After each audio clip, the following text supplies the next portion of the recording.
the bus.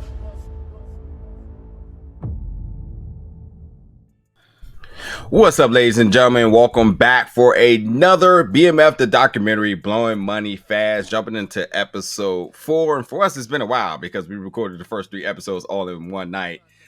In our same design where we watch it, record. So like all of our reviews, content, and everything is authentic. We're not just watching it all and playing like we don't know what's happening, just so you know that these recaps are coming for you as pure and in the same enjoyment of you watching it as well too. So yeah, since then, now we're on week 4, so here we are for our recap for week 4, and this episode being titled "The World Is BMFs."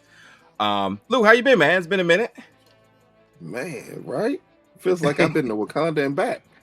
What the hell's been going on here, man? It's working, bro. It is working, man. It's good to see you. Yeah, we got so much content between our channels. Luke is a managing member of both Big O Belt Media and Team JVS. So we see each other, but it's been a while since we've been on our content grind together.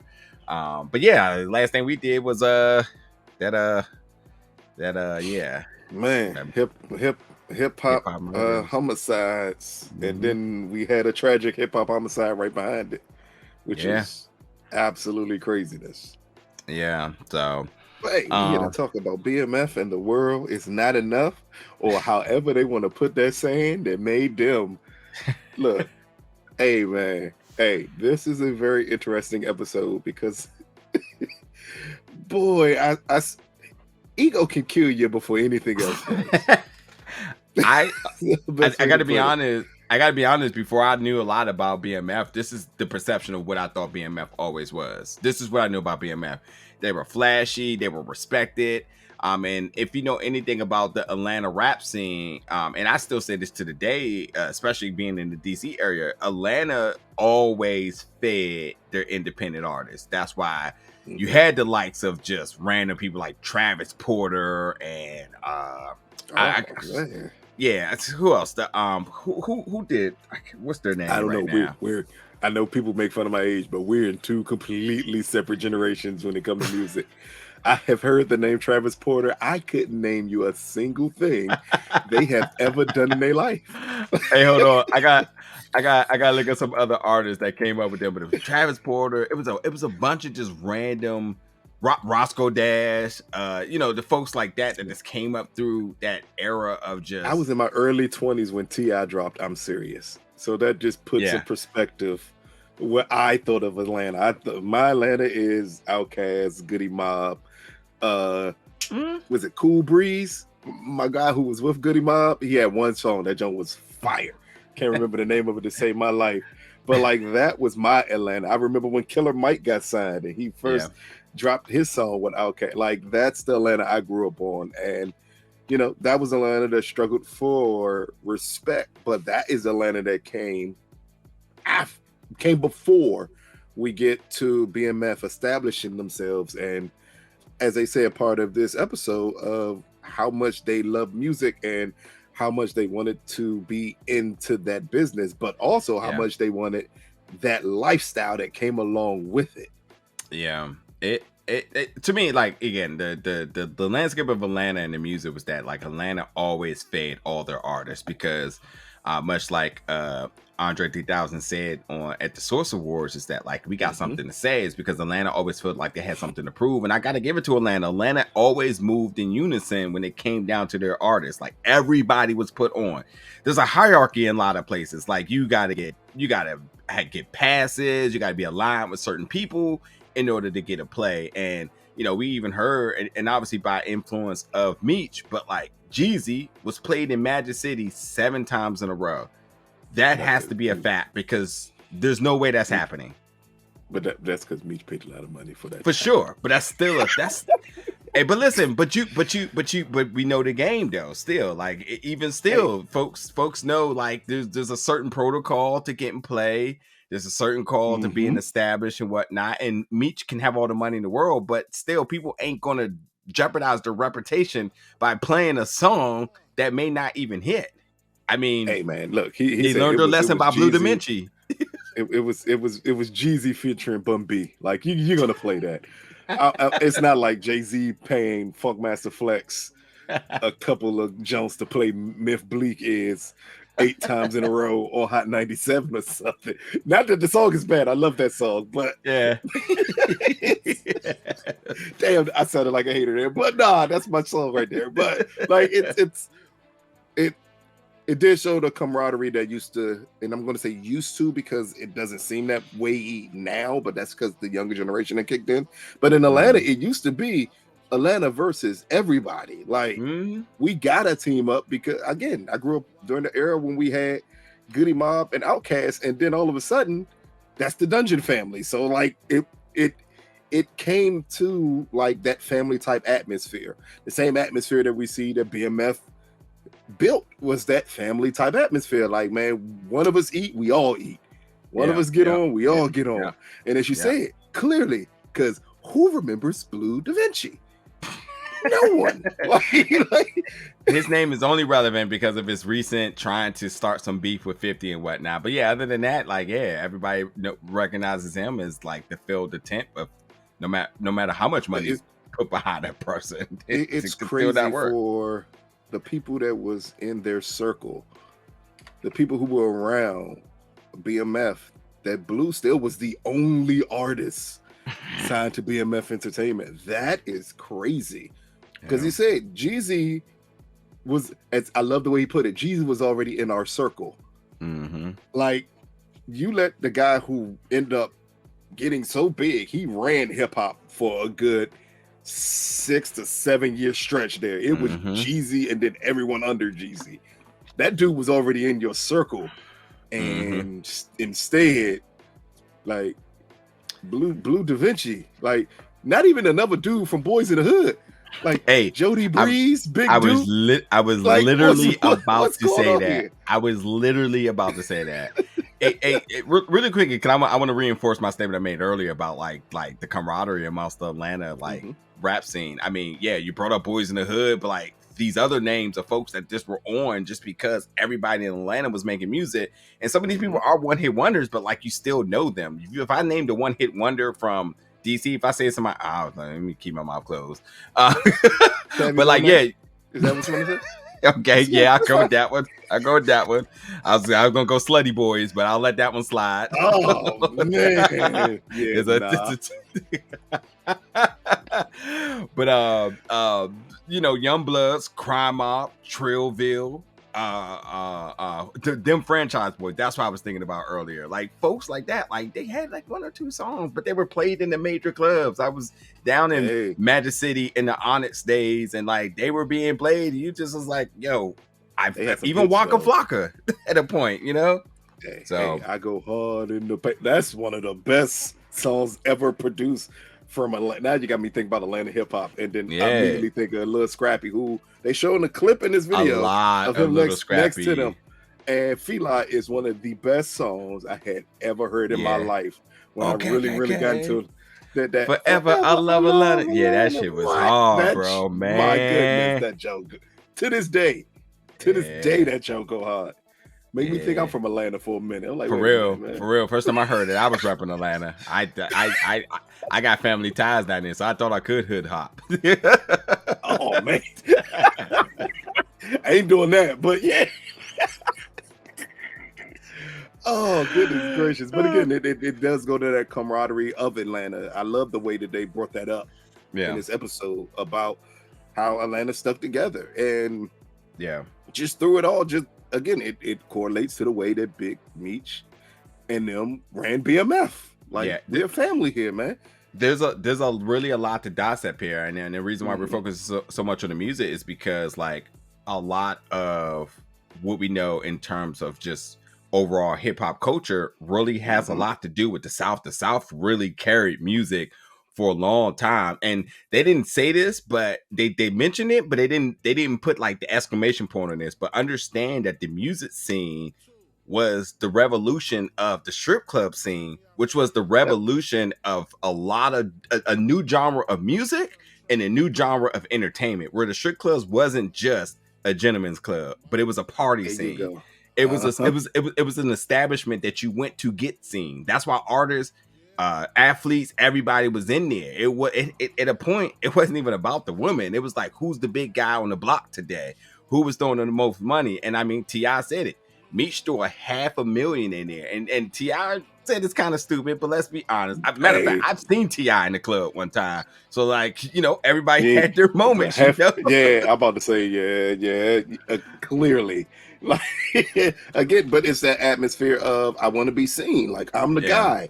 You Mhm. can't be in a strip club and not, unfortunately, not throw a good amount of money if I'm that dude in this strip club. Mhm. Like, I Mhm. mean, even Usher was throwing his own money. Like, you gotta get him riled up when you in there. The Usher butts, go ahead, bro. That Exactly. Like that you, did not but you need to just be gotta on get this him riled review. up. That's part of that culture. It's the Yeah. same bravado that is in the hip hop culture. And Yeah. for Atlanta, they just decided that, hey, it went from the really super deep, conscious, awesomeness that is Outkast, which is the greatest hip hop group of all time, Mhm. and then it transitioned to, hey, we got these youngins coming up. They're in love with this strip club culture. If we take those beats, the same things that make these girls shake their ass in this club, I guarantee you, we could do the same thing to people at home, people in their cars. Like we need to get that feel, and Yeah. that's what it brought to us, that strip club versus that trap house feel. Yeah. And like the other thing too, like I know it sounds silly of how much money they threw, but like there was also a business aspect to this because this was lucrative for the whole city. They said Yeah. that everybody was taking home money, the restaurants were doing better, the clubs were doing better, the hotels, the car industry, everybody was doing better because of what they were doing. And Lash something, Tex. This is yeah, the birth of Lash Tex. I already know. You ain't got to tell me, Joe. I know Atlanta. yeah, That's the birth of Lash Tex. Was yeah. when Meech and them was throwing that money, Joe.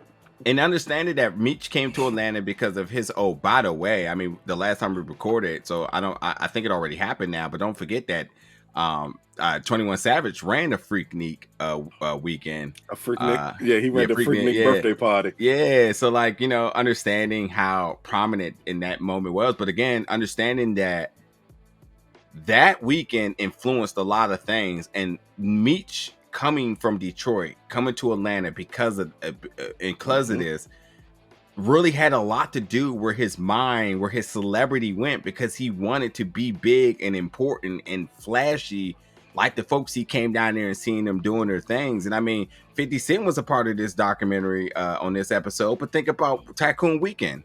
Is it any different than what was happening? You went down to Yeah, Houston and threw a it's just in weekend Houston. thing just in Houston. Houston's And like the new ATL at times. Like for again, sure, for sure. And again, this is what the culture is. So Meech coming yeah, in and understanding that he wants to, a lot of this episode didn't even have to do with the sales of cocaine.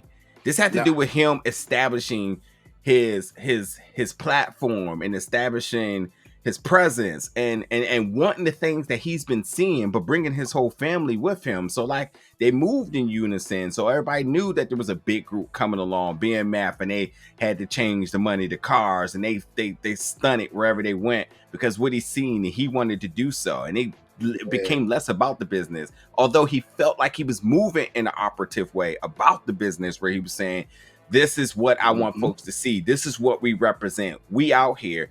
But the biggest thing, and I want to throw it to you because I remember you mentioned this a couple of times, and Ti kind of said it too. But understanding how synonymous hip hop culture and drug dealing is, they Hey both are man, lucrative, but everybody want the opposite. as Ti said, it gets to a point where you see a drug dealer and you see a A rapper. Could you rapper, tell a difference? not at all. Most times you can't. Like it always reminds me of a line of a Pusha T song when he says, you can't turn a rapper into a trapper, but a trapper can turn into a rapper and to turn into Puff." Meaning it's the mindset.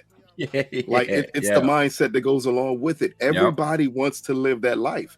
And that yep. life, it seems so extravagant, so glamorous. Like if you're a drug dealer, if you're dude in the street, if you're dude getting money, but you're not flashy about getting money, what happens? You could tend to crave that life. You crave that attention that comes along with it. Like I don't want to be the dude who's like really getting it in the streets, and yet no one knows. Yeah. Is it fun to have money in silence? I don't want to be the hip hop dude that's struggling to do anything, and I'm seeing these drug dealers like killing the club while I'm going in there. Yeah. They run synonymous with one another, and it's because a lot of street people were in hip hop at this time. Lots of them. Yeah. And they did it for that reason. It's the lifestyle that came along with hip hop. Everybody loves that lifestyle. I mean, it wasn't no coincidence when you get songs like Bling Bling. You don't get the Jay-Z's in a world where we understand where he started from and then where it went to. And that is the kind of the story of hip hop, is taking advantages of the disadvantages that life gave you, and making it something greater. Yeah. Like, just because I'm a drug dealer don't mean I need to stay one. Yeah. Like, and it was their way. I'm sorry to interrupt you, man. It's their way out. Yeah. Either you sling a crack rock or you got a wicked jump shot. That changed to you can sling crack, but guess what you can do? Flip that money into something else. And that culture breeds and loves to feel the authenticity of what you talk about. Right. And I was going to say, like, the other little wrench in this now is that, like, it's sort of evolved now that athletes want to get into it, and now rappers want to be athletes, athletes want to be trappers want to be athletes. It's this whole triangle of just to the point that it's not even a strategy. It just becomes the culture of identifying within wealth. It's never good enough to just stay in one genre or one employment. You got to appear to be multi-dimensional and within all these things. You know, you can be a CEO, but you got to have street credit, or you could be the hottest rapper, but you got to have game. You know what I mean? And it's just interchangeable. I mean, listen, some of our top folks and all these different things that we talk about, LeBron don't rap, but if you didn't know no better, the way how he portrays his whole swag and his image, I mean, like, didn't he A&R 2 Chainz album? Like, and he got the whole barbershop thing with HBO. I mean, everybody's looking to be the man in an aspect of life that they're not naturally gifted at being the man in. That's all it is. Your natural gifts is something that ain't enough no more. Like, I gotta be the man in every aspect of life. You got God going crazy up there. Yeah, man. He like, nigga, I blessed you already. Like, why? What, Kobe? Why are you picking up a mic? Are we like? Come on, dog. Like, Shaq, what are you doing, bro? You're 7'3". What more did you want? And now you on the song with Biggie. Like, it's like it's the crave. It's that need, that feeling to be more. Yeah. And it's the same feeling that Meech had. As they said in this documentary, like, Meech had, like, he had to be the man. He wanted to be the man. To his detriment at times, as this episode shows us, it was to a detriment that he wanted to be the man. Yeah. It's a dangerous drug. It's a dangerous drug. And not the actual drug, but the levels addiction. Of success. Yeah. It's the same thing, man. Yeah.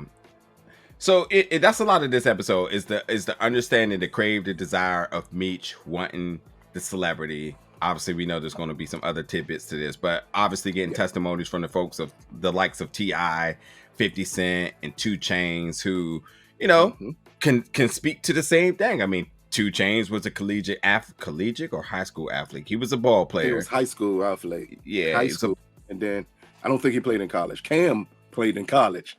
Yeah, and then left college, drug dealing to rapping. Like, again, it's the cycle. Yeah, and I mean, like, I obviously through generations, and now by Meech's own, you know, fault, it's easy to say, "Oh, I'm not going to do that." I'm not going to do these things. Like, who would do? Which is like, I really didn't want to dissect T.I.'s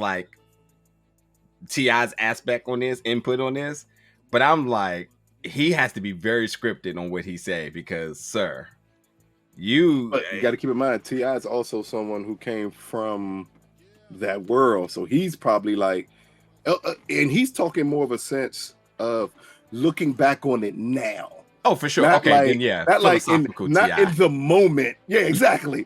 Because what he say, like, you know, think about it. That was stupid, But like it's because it's stupid now because we're adults, we're grown. Yeah. But if you're 30, 31, and I know there's a lot of people thinking 30-year-olds are grown. Y'all are not grown. And I'm not that old, so don't say that because I said 30-year-olds are not grown. But in your early 30s, that's when you make the biggest mistakes of your life, really. Yeah. And who would, man, if I'm getting fast money is called fast money for a reason. You don't think about the amount of money that you pulling in. I mean, if I could think about the amounts that I ran through in my 20s, it is scary to think about that. But everybody has that habit. Yeah. Because the quicker it comes in, the quicker you spend it. They're just living their life. So they're not thinking about anything of this nature. So a lot of the reckless decisions he was making, he made them thinking, I'm untouchable. Yeah. I mean, everybody thought at one point in time, like, die, like jail. Man, that ain't no option. I'm gonna get this money forever. Yeah. Little Scrappy getting the rub. Was he ever really affiliated with them? That was new to me. I think it was just the Atlanta scene. That to me, that showed more about the Atlanta scene. You had, because clearly part of the documentary said, and they was around Jeezy and Gucci Mane. All we got to do, we know that story. We know where that went to. But again, it was just the affiliation. BMF whoever BMF. was, and that's the thing too. Like they're not gonna say it, but like they definitely gonna respect folks by who was hot in that era. So you talk about giving Jeezy the endorsement, giving Gucci the rub, giving Scrappy the rub. I wouldn't be surprised. I believe Young Jock was in this era, and he was definitely hot around this time as well too. This is right where this was an interesting tidbit I got from this. This is definitely during the big boom of the mixtape era in Atlanta. In the South, but but the DVD mixtapes is art that I forgot about, and goddamn, I could spend a whole hour talking about this because man. But you definitely was on something when you had this. I mean, and then again, this goes to something I don't know if we said on BMF review, but this goes down the lines of like state property when they put out a DVD, and you're just like, my guy. And I know people don't even think about him as a rapper anymore because of how big he gone and the pop hits he's done. But that Cocaine Cowboys era with French Montana in this, my God, like it is something special for kids who missed that DVD mixtape era. That it was ridiculous, the type of stuff that came out. And it was just about getting attention. He said Meech had BMF Entertainment. He had Juice Magazine. Like he understood the business aspects of it, and saying, "Okay, we get these. We can diversify." He said, "I want to make. Not only do I want to make everything legal, I don't want anybody to go down for what I'm doing." Yeah, I think that's a heck of a thing to say. That's a stand-up thing to say. It's like, nah, man, I'm going to take it. I'm going to take it. I don't want anyone else to pay for what I'm doing. So I need to make sure all my business are legitimate so they don't get hit with it. Yeah. And like the odd thing is that it was never enough for them. This is obviously happening in the 90s and like now I think we're at like 96 and what Frank Lucas went down like 80 something and obviously everybody this was in the early 2000s. Okay. This episode started but I thought we was in like 90 something when we started in this episode. I can't remember. But maybe like 96, 97. Because where they showed Outkast, that was like 95, 96. Yeah, right, exactly. Yeah. So at this point now, like to really feel that untouchable was all ego, and we haven't heard about cops or anybody being on their payroll, so they weren't even moving with like a. Remember what they said though in episode 2 is when Meech went to Atlanta. It was completely different than what he was accustomed to in Detroit. Yeah. Completely different to possibly the moves that Terry was making in LA, where you can't be this flashy in LA under no circumstances. Yeah. But this is before Atlanta became Atlanta. So before Amaretto let everybody know that you are not Atlanta. Like so like it's a different feel to it. So you can get away with the things that Meech were doing back then. But clearly now, they would have rushed you within the first 3 months. Like, you're not getting away with doing this type of stuff. Yeah. It's a lot to really unpack with this. I feel like we could keep going. Let's talk a little bit more about other things in the episode. We did get testimonies from the guys who were involved with taking the cops, man, the boys, my God, Jack Harvey, Rand, and this black police officer who his whole destiny was for him to be a cop. His dad said, son, I couldn't do it. You must be a cop in Atlanta. I was like, I'm not compelled by this story. Yeah, this is not a good look for you, sir. You look like the real villain right now. This is not the interview that you wanted. But it makes sense for someone who possibly is coming from a city. And again, we glamorize at times the impact of what you do has on your city. Yeah. As I said before in countless episodes of us watching Snowfall, Power, all that, it's amazing that drug dealers can like build schools, Queen Child's projects, and YCMAs to help the children. But at the same time, as in Snowfall and it's shown, you're destroying the neighborhoods that you're still destroying the neighborhoods. And this cop is basically like, he felt a duty to Atlanta to protect it from what was going on. I can understand that. I don't have to agree with it, but I can fully understand this point of it. But to me, the other cop stories were the more interesting parts of it. Of the basically like, oh man, he was just disrespectful to us.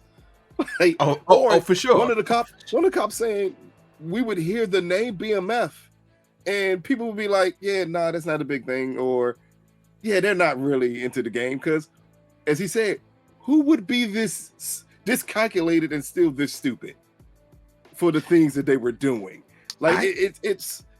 And I thought it was interesting that they said that no one wanted to touch this case when it wasn't like they were invisible. It wasn't like you had to like. It was something like that. Wasn't just. It was a technical like widespread operation. Like they knew where it was at and where it was existing. And although it was bigger than what they could imagine, but like it was there. It was there. They weren't hiding. They didn't feel untouchable. Well, clearly they were not hiding. No, but not at all. Possibly that's why the cops. That could be why the cops didn't want to touch it though, because they're thinking, as you said, we would arrest somebody and they'd be like, "Oh, I could give you BMF," and they're like, "Who's BMF?" Because there's no way that they're running this organization and they're this flashy. It's humanly impossible that they just is like this. This is no way nobody's moving like this. Like, come on, bro. It's weird though, as for them saying how stupid of a move it was at times. Do you understand how smart it is that if I do all of this, why would you think I'm doing anything illegal? Because who does this? If I'm doing something illegal, I'm trying to hide it from you. Yeah. But if I'm putting it directly in front of your face, you're actually gonna think, nah. There's no way. No, for sure. Something else I want to talk about really quickly because I feel like we're going to spend some time on it. But before we talk about that, just the Blue Da Vinci thing. To hear Rand come in and say, like, no, he's just trash, he's terrible. I'm like, I think it was Rand, the police officer that said this. He was basically like, that's how we knew that they had to be selling drugs. There's no way they're making money off of him. I gotta tell you, it's funny because when the BMF series came out, Blue Da Vinci was like, y'all better not play with my name on the series. And obviously 50 Cent and Lil Meech, said what they said to him, basically clowning him out. He got one. He got a receipt right here. They got him good on this one. They was like, okay, we're gonna let the cops say it. And in case you want to clap back at him, just know that they're still watching. All I'll say is anyone, and I don't know if they're gonna touch on later in this season, the story of Blue Da Vinci, what happened to him, and the rumors about him are all out there for anyone to see. So look it up if that's what you want to believe about him, or if he's just a person of circumstance in this situation. But clearly the cop was like, there's no way they're making money off of him. And that's the thing that just kept saying, like, we're seeing so much output, but no input. And this is y'all sole artist, not even a chance, bro. These motherfuckers up to something. Go you need get to be them managing right somebody, because don't tell me Blue Da Vinci was the downfall of BMF. They like, nah, dog, nah, he's not selling records. Like, that's just not gonna happen. And you got him in a video with Fab and Jeezy when Jeezy was blowing up, and Fab is a big artist at this point. How is this blue guy even in the vicinity of them two? Oh my goodness. But we hear from Latar, which is Meech's ex-girlfriend, which is Lil Meech's mother. She talked about a good pregnancy. She talked about how dedicated Meech was to the music. Talking about they even had the music blasting, even with the kid, baby Meech in the car, and it's like, Baby, yeah, not the kid, fresh home from the hospital. yeah. Jesus. And my man was like, yo, he gotta get used to this right now because he wants to be a music mogul, and this is the lifestyle he's gonna have. And so, okay, I guess this is we're gonna get them used to the industry before we get them bottle fed, bottle trained. Do that with y'all babies, please to God. Don't do that with your babies. Yeah, definitely not good advice there. And I guess the big part here I want to talk about is Doc Marshall, who was in charge with. First, he got his house raided because so y'all watched the episode, obviously, and y'all know that they came in the house because there was a home invasion and he killed the person. And there's going to be a lot of self-defense in this documentary. I'm just going to say that because especially when we go into next week's episode, self-defense. Just going to say that right now. Yeah. But hearing it, because I knew about this Doc Marshall thing, and he was the person helping them get the cars, Exquisite Empire, and I didn't realize that this home invasion and self-defense ended up being them raiding his house. So now I have to question, because this seems a lot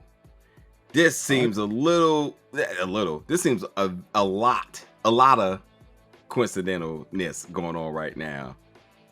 What do you suspect happened here? Because this was like we can't serve him a warrant. He hasn't done anything wrong. We need to check his files. I mean, because more ways than enough, they kept saying, this was the gold mine. This was priceless. This information that we got, et cetera. It's all because all of a sudden everything was just all in one box, one location for you all, and y'all just got all the information by a person who, for whatever reason, had a home self-defense, and y'all just went through all of their stuff because y'all was just like, there's a lot of drugs right there. Oh, look at that, take that. Oh, seize all the cars. Don't sound legal at all, right?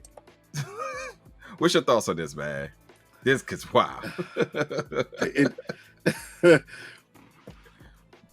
We know how everything ends with this gentleman and what role this gentleman plays in the downfall of BMF. We know that part already. Or if you don't know, look it up. Or just look where he was seated at on the chart. There was T, Meech, and Doc right there. Yeah. Oh man, this whole story it doesn't make sense. It just doesn't make sense at all. And it almost makes it sound like they found a reason to get into his place because they figured he was the weak link. That's the best way to put it. Yeah. Sounds like they figured he's the weak link. Yeah, get it. We'll do whatever we need to do to get inside where he at, because I'm pretty sure he'll have something we need. Yeah. And we ain't gonna act like police don't do that. It is what it is. Yeah. And I can't believe they were so upfront and honest about it. Like, yeah, it was a home invasion. And it's okay. He killed the person. It was self-defense. But by the way, since we were there, we had tea. We had a couple of glizzies, and we found some cocaine. Can't search my house. Not at all. Because of a home invasion. Are you fucking crazy? The first thing I'm gonna tell you is no. You murder somebody, and then you just gonna think like, I guess I should just leave these drugs out. Because, right? So, hold up. So wait, just think about this for a second. Someone breaks in. I kill you. I already know all the illegal shit that's around me. Instead, especially in clearing Georgia. that. Matter of fact, fuck that. Why would I even call you about the home invasion? I'm connected enough where if I need to do something else, I'll do something else. But if I am going to allow you to come in because this dude legitimately attempted to break into my house, I'm going to put everything in a room that you're not allowed to search. Because guess what? He went from here to here. That's where he got killed at. I'm going to have my attorneys there before you get there. So you'll know he went this far. Everything else in this house is off limits. Yep. You want to search it? Find a warrant that says you can search this house. By the way, I'm going to give you the gun I shot him with. I'm going to let you know where he came in at. Yeah. So you won't get any purpose of searching any other element of this house. Yeah. Knowing that you are up to some shit, why would you give full? A Anywho, full search?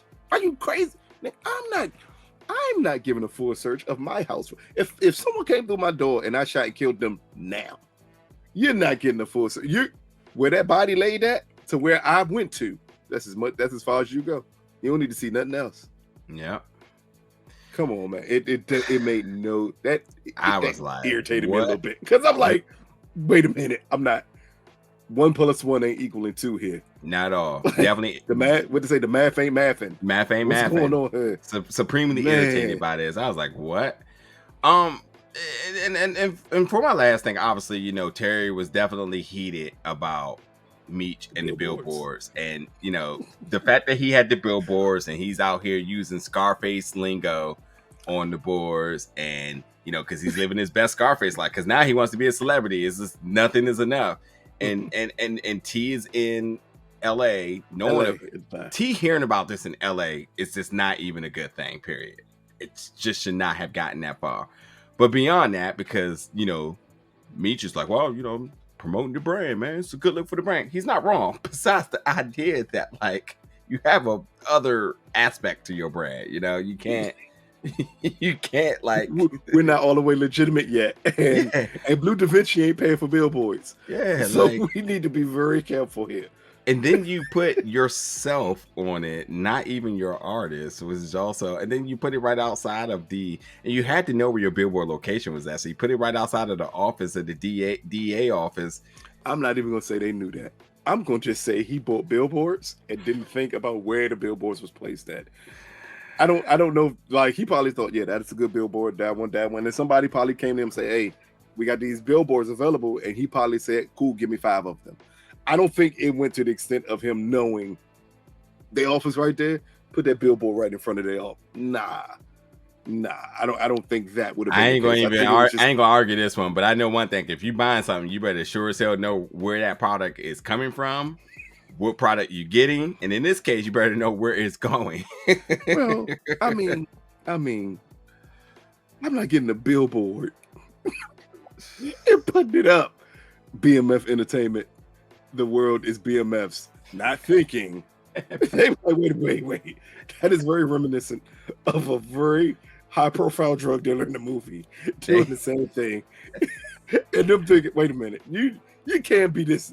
As the guy said, there's no way that this organization is this calculated and this stupid. Like it's humanly impossible. Listening to Meech's audio from jail, even he's just like, "What the hell was I thinking?" He was like, man, we all young. I was promoting the brand, man. You know, shit. We all young at one point in time. Hey, ain't no doubt. Hey, look, it is what it is. We all make mistakes. And if I was pulling in what they was pulling in, maybe I may do some reckless shit. I don't know if I'm gonna get a billboard, but I may have. Like, this is my city. I mean, he should have. My name on it. Listen, like, it is what it is. Let's go back to the old days. I mean, not the old days. It should have still been around this time, but get you a car with your logos and stuff on it, man. It's not like they already had that. They already had that. Keep in mind, everything that we could think of as an alternative, they already got. I know they don't got a blimp. They better not had a blimp too. That would have been done. Diamond chains around their neck that just says BMF. Like, they got everything else already. I think Meech probably like, you know what would be dope? If we got billboards to promote the brand. Like, and then he's right. Like, it said BMF Entertainment. It didn't say BMF, we sell drugs. The problem again was Blue Da Vinci was your artist. They like, no, there's no way you're getting billboards to promote him. Like, you gotta have. The downfall was deciding to build an entertainment company and having one artist. Yeah, don't forget that the feds were also in the club listening to the music too, and they like, so they probably like, this guy's trash. I've been in the club for 4 hours. I had 1 beer, and I never heard Blue Da Vinci at all. This something ain't adding up. Even when Jay-Z branched off, he understood that Tierra Marie wasn't enough. Like, you Oh gotta boy. get more Oh than one boy. artist. You gotta get Oh more than boy. one artist. Hey, listen, 50 Cent gonna love that comment. You gotta have more than one artist, and I think that could have been like the only slip up for Meech. But it's because, as they say, he wanted to focus just on that because Yeah. he actually is extremely passionate about music. So he's thinking, if I devote all my time to this one guy and I get him to the level of some of these other dudes, like, it can then catapult it, and then everything else can snowball to a bigger thing. Yeah. But not thinking, like, that's not necessarily the way you run a label. Yeah. You need to have at least 5 or 6 artists signed. That Yeah. way it looks like you're building something else and it's not drawing the attention. I mean, yeah, because he saw the likes of Diddy, Jermaine Dupri, and all of them, and all he saw was the glitz and glamour, but not the hard work that make them who they are, not the undermining stuff that Diddy has done. He just said, like, hey, I got you everybody good with as family, and sign Blue Da Vinci, Blue Jesus at this point, because my man was going to be the savior for everybody. But instead, and not understanding the music business is the one thing the music business is not family. That's the one thing the music business is not. Vin Diesel made a song, by the way, because exactly. Family. See what I mean? You see what I mean? Everybody want to be something else. Hey, Everybody did you wanna be see? something else. Did you see? Vin Diesel at French Montana party, and I was like, what? Yeah. Okay. Hey, look here. If 50 ever wants to do a documentary on French Montana and how deep that story goes, that was a very, very interesting story for people who think like Pop That and all of that is the French Montana that everybody else knows in New York. That ain't the same dude. Because I know that other French Montana, and the other French Montana I know would have done a lot of things before he did music. But again, it's Yeah. For this episode, it was highly important to establish the mindset of Meech. Yeah. And that's what this did. Of when he gets all this money, what does he want to be? Yeah. And he decided, like, I want to be the man. Like, Yeah. I don't want anybody else thinking they run Atlanta. I don't want anybody else coming into this city thinking you run things. Like, I need everyone to know, even if I got to put a billboard up. Yeah. This is BMF. Yeah. Well, last thing I'll say is the Fed said the billboard was strike one, but next episode we go to Club Chaos, and they said this is strike two. I know about this story, and as I said, self-defense, my friends, it's going to be a terminology that we're going to hear for a long time. So we will see. Yeah, folks, get in the comments. Let us know your thoughts about tonight's episode. Episode 4, The World is BMF's. Anything we might have missed, anything else you may have some backstory to and whatnot. Folks, a lot of folks, we gotten some comments, folks like, yo, I was out here. I was like, okay. Let us know. They telling me I'm snitching on myself. Oh, for sure. Folks, for sure. I ain't gave away. Look here. I'll just say this quick thing. I had a homeboy who was like, oh, so you told that story? I said, hold up. Did I go into too much detail? He's like, no, he said, I was just on the phone when you was doing all of that. So I know the story. I said, great. As long as I give up too much information. Hey, they said we building a RICO case here. Listen, somebody happening because YouTube starting to hate our videos, man. I had to let them know that we're not promoting anything wrong. We are promoting a show for everybody to check out that is excellently done. A documentary on like part of our culture, part of our history. Yeah. An organization that, in all honesty, you can figure the negative things if you would like to. But I mean, it's still an American success story, even if it ends in tragedy. Yeah. There's a lot of there's a lot of reasons to celebrate what's happening here without glorifying drug dealing. But this is our culture, and now as we try to move forward with as a community, as a culture, we have to kind of reflect back to where we came and some of the mistakes that we were making. I mean, put Meech and everything that Meech did in 2010.